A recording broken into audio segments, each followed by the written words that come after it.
వాళ్ళు వైలెంట్ నేచర్లో మావోయిస్ట్ వెళ్ళిపోవడం జరుగుతుంది. గ్రామ స్థాయిలో కొంతమందిని టార్గెట్ చేసేసి హతమారుస్తున్నప్పుడు పబ్లిక్ ఓపెన్గా వచ్చేసేసి వాళ్ళ అభిప్రాయాలు చెప్పుకునే పరిస్థితి లేదు అక్కడ.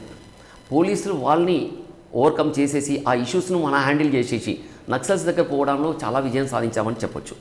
యూత్ ఎందుకు అటువైపు అట్రాక్ట్ అవుతుంది అనే దాని మీద ఆలోచించేసి దానికి రెమెడియల్ మెజర్స్ మేము తీసుకోగలిగినప్పుడు ప్రజలు గవర్నమెంట్ పైన మా పోలీస్ డిపార్ట్మెంట్ అయినా విశ్వాసం ఉంచగలిగారు. ఓకే సార్, మీరు చేసిన ఫస్ట్ పోలీస్ స్టేషన్ పరిధిలో ఎన్ని ఎక్స్చేంజ్ ఆఫ్ ఫైల్ చేస్తుంటారు? అలా అని కాదు, ఎక్స్చేంజ్ ఫైల్ చేయడం ఇంపార్టెంట్ కాకుండా వాళ్ళని కంట్రోలింగ్ చేసే మెథడ్స్ ఏవైతే మేము ఫాలో అయ్యామో, ఓకే, మేము అక్కడ ఉన్నటువంటి ఎడ్యుకేషన్ ఇష్యూస్ను మేము బేస్ చేసుకున్నాం. వాళ్ళు చదువుకున్న యువత అటువైపు వెళ్ళకూడదు, చదువుకున్న వాళ్ళు మిగతా వాళ్ళను అటువైపుకు వెళ్లకుండా వాళ్ళని ద్వారా ప్రమోట్ చేయగలిగాం అక్కడ ఏరియాస్ ఉన్న వాళ్ళందరినీ కూడా.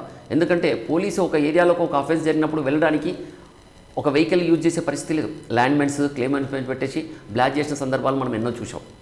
సో ఆ రోజు నుంచి కూడా 90s లో 91, 92లో పరదేశ్ నాయుడు సోమశిల వెళ్తుంటే మహబూబ్నగర్ జిల్లాలో కొల్లాపూర్ టౌన్ నుంచి ఐపీఎస్ ఆఫీసర్ అంటే పరదేశ్ నాయుడు వెహికల్లో పోతుంటే అది ల్యాండ్మెన్స్ పెట్టేసి